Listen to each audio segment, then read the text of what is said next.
processing trade is the type of trade that the importer imports the raw materials, intermediary parts, and then assemble this and re-export to the original consumer.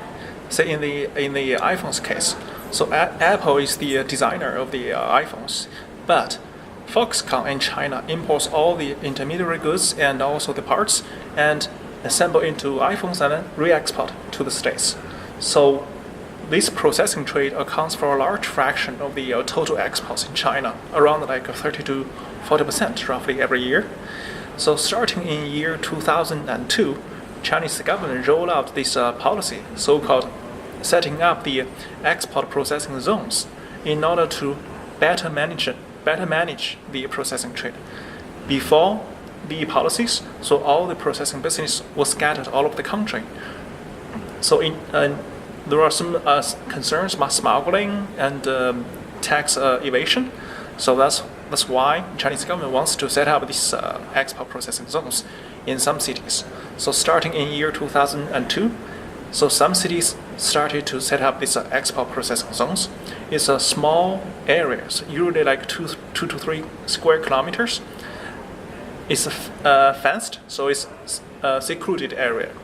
We find that so after the establishment of these export processing zones, many foreign firms started to establish their processing business inside these zones and start re-exporting.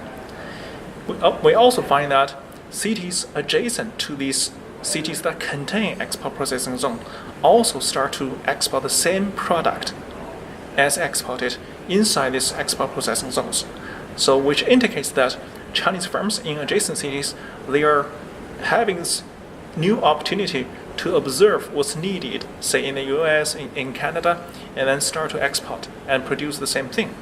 We also find that Chinese producers in adjacent cities and in other cities nearby the export processing zones, they also import the same equipment